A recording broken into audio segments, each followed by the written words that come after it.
fake Mike, the most fictitious, Michaelicious, the fakest Michael you ever seen. Will Turbo, aka the reincarnation of L. Ron Hubbard.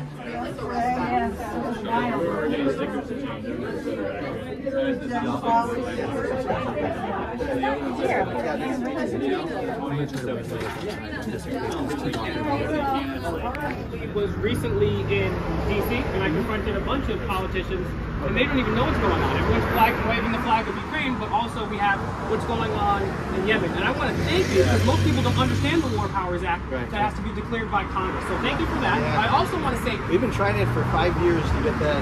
Insane, insane. And I want to also say thank you for your backing of an audit of the Pentagon. Right? I mean, we've got kids that child abuse pictures that we found on 5,200 computers in the Pentagon, and they've never been audited. What do you also think about auditing the Federal Reserve? Yeah, I think that also is about the Pentagon. The reason I care so much about that is probably, and I formed a Pentagon Spending Reduction Caucus, just because it's become a jobs program, and people are voting for it for that reason when you're not actually looking at, like, the F-35 has 800 deficiencies, and 1 year we fixed 2 of them. And then next year we'll just order some new Raptors, right? Yeah. So that's why that one in particular I've kept a focus on, just because so many people look at defense spending as a jobs program in their district and not as, you know, we need to broaden our definition of national defense. I mean, the biggest threat we had in the last 2 years was COVID. And yet, you know, we can't spend defense on. I know you're busy. I know you have to go. I did want to challenge you on one thing. With the rise of white supremacy and the fact that you said something that AR-15 shouldn't be in somebody's hand. Do you think it would be a good idea to take guns away from African Americans when the rise of white supremacy and only the police having guns?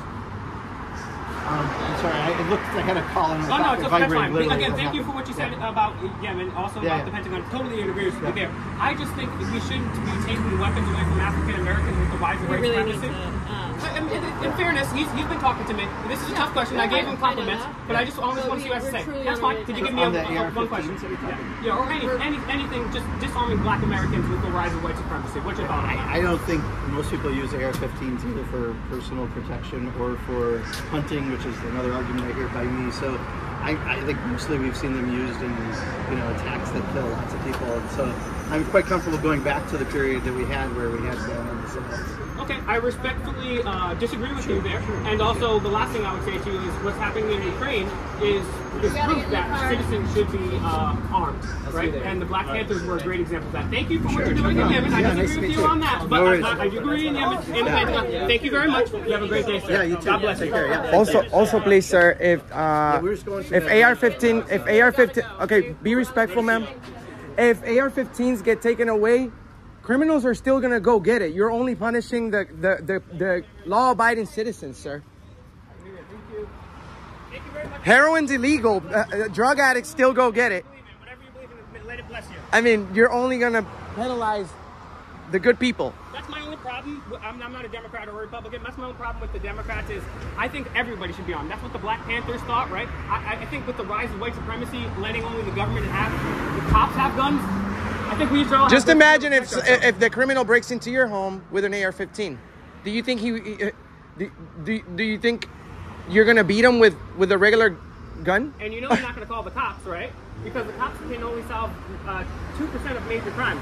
So do you really think we should be, one of the parts of the platform of the Democratic Party should be disarming, especially black men in this time of white supremacy?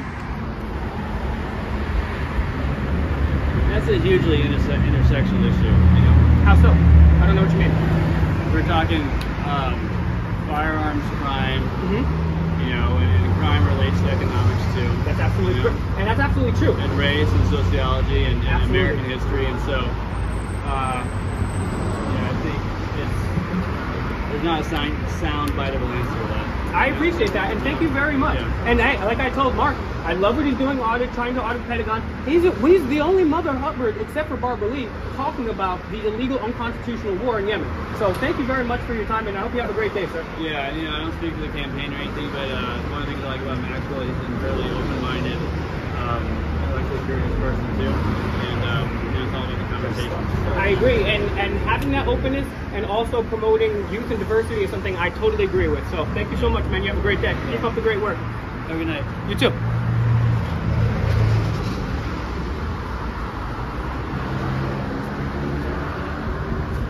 And that's why Mr. America does what he does. You know, we will compliment good senators when they make the right decisions, as I did right there. But we also call them out on what they do. And you'll never see that in the mainstream news with the corporate makeup, war criminal, wizard protecting, big pharma holding media. Find Auditing America on Instagram, Auditing America on Facebook, FakeMicRealNews.com, my own channel, FakeMicRealNews, and also keep us moving around this whole country. You can do it. $, FakeMicRealNews on CashApp, $, Auditing America News on CashApp. Hey, we're gonna keep being out here, and we're gonna ask people the tough questions because the media doesn't want to do it. And guess what? We're not gonna be doing it with some stupid ass suit, a whole bunch of makeup. We're just gonna be doing it with some snapback and fake mic real news.